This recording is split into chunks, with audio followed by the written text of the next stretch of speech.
অনেক দিন থেকেই আমার একটা পাহাড় কেনার শখ, কিন্তু পাহাড় কে বিক্রি করে তা জানি না। যদি তার দেখা পেতাম, দামের জন্য আটকাতো না।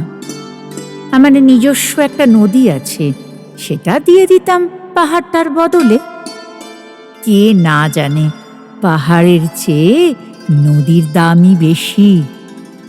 পাহাড় স্থানু, নদী বহমান, তবু আমি নদীর বদলে পাহাড়টাই কিনতাম, কারণ আমি ঠকতে চাই। নদীটাও অবশ্য কিনেছিলাম একটা দ্বীপের বদলে।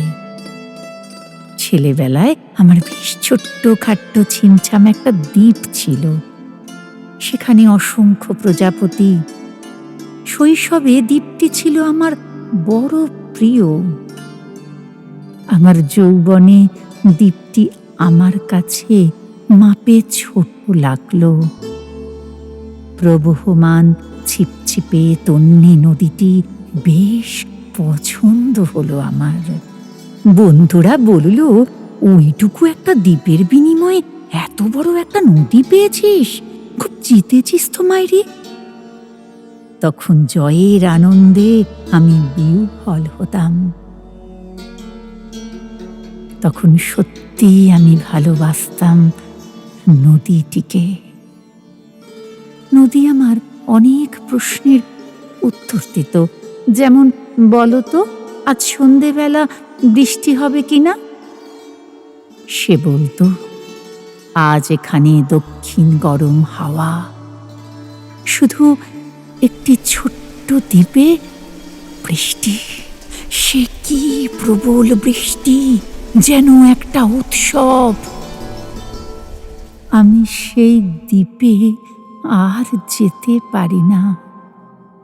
সে জানতো, সবাই জানে, শৈশবে আর ফেরা যায় না।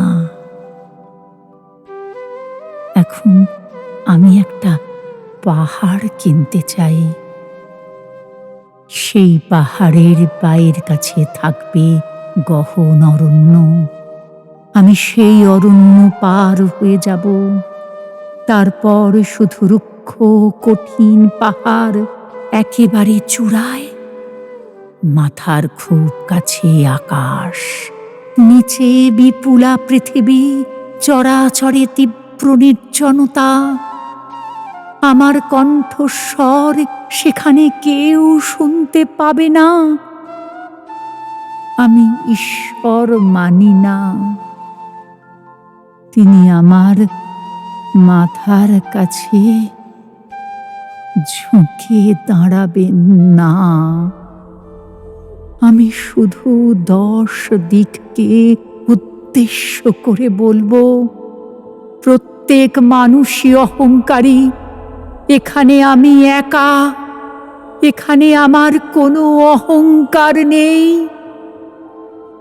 এখানে জয়ী হবার বদলে ক্ষমা চাইতে ভালো লাগে।